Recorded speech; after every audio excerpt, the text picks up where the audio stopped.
ವಿರಾಮದ ಬಳಿಕ ಜಾತಕ ಫಲ ವಿಶೇಷ ಕಾರ್ಯಕ್ರಮಕ್ಕೆ ಮತ್ತೆ ಸ್ವಾಗತ.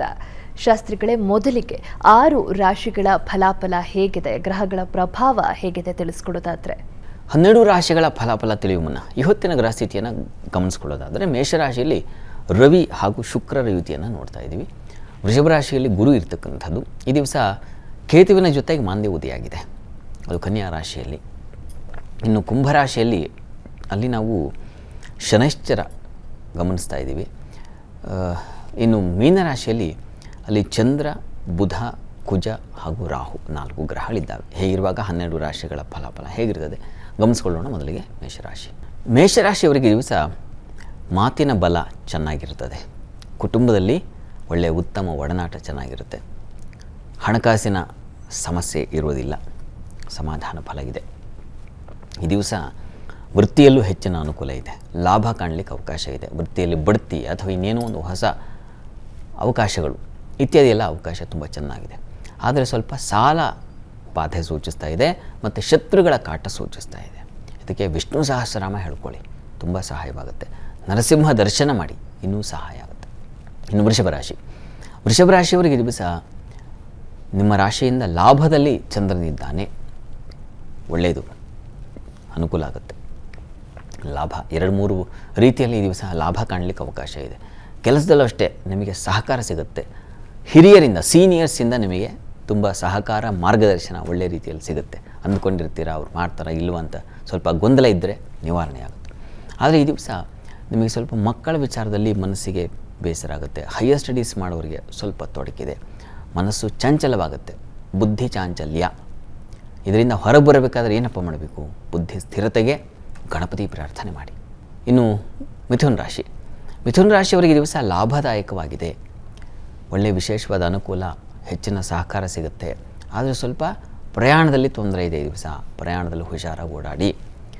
ಜೊತೆಗೆ ಬಂಧು ಮಿತ್ರರಲ್ಲಿ, ತುಂಬ ಆಪ್ತ ಮಿತ್ರರಲ್ಲಿ ಮನಸ್ತಾಪಗಳು ಬರುತ್ತೆ, ಅದನ್ನು ಸೂಚಿಸ್ತಾ ಇದೆ. ಜೊತೆಗೆ ಕೃಷಿಕರಿಗೆ ಸ್ವಲ್ಪ ಹಿನ್ನಡೆ ಇದೆ. ಈ ದಿವಸ ತೊಡಕನ್ನು ಸೂಚಿಸ್ತಾ ಇದೆ. ವೃತ್ತಿಯಲ್ಲೂ ಅಷ್ಟೇ ಚೆನ್ನಾಗಿಲ್ಲ ಅಂತಲ್ಲ, ಪರಿಶ್ರಮ ಹೆಚ್ಚಾಗಿರ್ತದೆ. ಇದರ ನಿವಾರಣೆಗೆ ತಪ್ಪದೇ ವಿಷ್ಣು ಸಹಸ್ರನಾಮ ಹೇಳ್ಕೊಳ್ಳಿ. ಕನಿಷ್ಠ 12 ಬಾರಿ ಹೇಳಿದ್ರೆ ತುಂಬ ಒಳ್ಳೆಯದು, 1 ಬಾರಿ ಆದರೂ ಹೇಳಿ. ಇನ್ನು ಕರ್ಕಟಕ ರಾಶಿಯವರಿಗೆ ದಿವಸ ವೃತ್ತಿಯಲ್ಲಿ ತುಂಬ ಚೆನ್ನಾಗಿದೆ, ಲಾಭವನ್ನೂ ಕಾಣ್ತೀರಾ. ಈ ದಿವಸ ಸ್ತ್ರೀಯರಿಗೆ ಹೆಚ್ಚಿನ ಅನುಕೂಲ ಫಲವನ್ನು ಸೂಚಿಸ್ತಾ ಇದೆ. ಮಿತ್ರರ ಸಹಾಯ ಚೆನ್ನಾಗಿದೆ, ಈ ದಿವಸ ಅನುಕೂಲವಾಗಿದೆ. ಧೈರ್ಯವೂ ಇದೆ ಈ ದಿವಸ. ನಿಮಗೆ ಸ್ವಲ್ಪ ಗಂಟಲ ಬಾಧೆ ಸೂಚಿಸ್ತಾ ಇದೆ, ಸ್ವಲ್ಪ ಹುಷಾರು. ದುರ್ಗಾ ಕವಚವನ್ನು ಕೇಳಿಸ್ಕೊಳ್ಳಿ ಅಥವಾ ಹೇಳ್ಕೊಳ್ಳಿ, ಬಹಳ ಒಳ್ಳೆಯದು. ಇನ್ನು ಸಿಂಹರಾಶಿಯವರಿಗೆ ವೃತ್ತಿಯಲ್ಲಿ ತುಂಬ ಚೆನ್ನಾಗಿದೆ ಈ ದಿವಸ. ಬಹಳ ವಿಶೇಷವಾದ ಫಲಗಳಿದ್ದಾವೆ, ಅದೃಷ್ಟದ ಒಂದು ಫಲ ಈ ದಿವಸ ನಿಮಗೆ. ಆದರೆ ಕುಟುಂಬದಲ್ಲಿ ಸಮಸ್ಯೆಗಳು, ಘರ್ಷಣೆಗಳು ಇದ್ದಾವೆ, ಮನಸ್ತಾಪಗಳು ಬರುತ್ತೆ, ತೊಡಕುಗಳು ಬರುತ್ತೆ. ಇನ್ನು ಹಣಕಾಸಿನ ವಿಚಾರದಲ್ಲಿ ತೊಡಕಿದೆ. ವಿದ್ಯಾರ್ಥಿಗಳಿಗೂ ಅಷ್ಟೇ ಸ್ವಲ್ಪ ಸಣ್ಣ ಪುಟ್ಟ ತೊಡಕುಗಳು, ಟ್ಯೂಷನ್ಗೆ ಹೋಗೋಕ್ಕಾಗಲ್ಲ ಅಥವಾ ಹೋದರೂ ಅಲ್ಲಿ ಮನಸ್ಸಿರಲ್ಲ, ಈ ಥರದ್ದೆಲ್ಲ ಸ್ವಲ್ಪ ಸಮಸ್ಯೆ ಸೂಚಿಸ್ತಾ ಇದೆ. ಇನ್ನು ಈ ದಿವಸ ಹಣಕಾಸು ಆಗಲೇ ಹೇಳಿದ ಹಾಗೆ ಸ್ವಲ್ಪ ಹುಷಾರಾಗಿರಿ. ಈ ದಿವಸ ಪ್ರಾರ್ಥನೆಗೆ ಮಹಾಲಕ್ಷ್ಮಿ ಸನ್ನಿಧಾನದಲ್ಲಿ ಒಂದು ಪುಷ್ಪಾರ್ಚನೆ ಮಾಡಿಸಿ, ತುಂಬ ಅನುಕೂಲ ಆಗುತ್ತೆ. ಇನ್ನು ಕನ್ಯಾ ರಾಶಿಯವರಿಗೆ ದಿವಸ ನೋಡಿ, ನಿಮ್ಮ ರಾಶಿಯಿಂದ ಚಂದ್ರ ಸಪ್ತಮದಲ್ಲಿದ್ದಾನೆ, ರಾಶಿಯಲ್ಲಿ ಮಾಂದಿ ಇದ್ದಾನೆ. ಹೀಗಾಗಿ ದಾಂಪತ್ಯದಲ್ಲಿ ಅಸಮಾಧಾನ, ಮನಸ್ತಾಪಗಳು, ವ್ಯವಹಾರಗಳಲ್ಲಿ ತೊಡಕುಗಳು, ಆರೋಗ್ಯದಲ್ಲಿ ವ್ಯತ್ಯಾಸ, ಟೆನ್ಷನ್, ಸ್ವಲ್ಪ ಗುರು ದೃಷ್ಟಿ ಇದೆ, ಹೀಗಾಗಿ ಆರೋಗ್ಯ ಚೇತರಿಸ್ಕೊಳ್ಳುತ್ತೆ, ಯೋಚನೆ ಮಾಡಬೇಡಿ. ಆದರೆ ಸಂಗಾತಿಯ ವಿಚಾರದಲ್ಲಿ ಲಕ್ಷ್ಮೀನಾರಾಯಣ ಸನ್ನಿಧಾನದಲ್ಲಿ ಪಂಚಾಮೃತ ಸೇವೆ ಮಾಡಿಸಿ, ಇಬ್ಬರು ತೀರ್ಥ ತಗೊಳ್ಳಿ, ಅದು ಒಳ್ಳೆಯದು.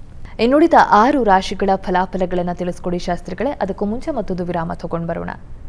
ಜಾತಕ ಫಲ ವಿಶೇಷ ಕಾರ್ಯಕ್ರಮ ಮುಂದುವರಿಯುತ್ತೆ ಮತ್ತೊಂದು ಪುಟ್ಟ ವಿರಾಮದ ಬಳಿಕ.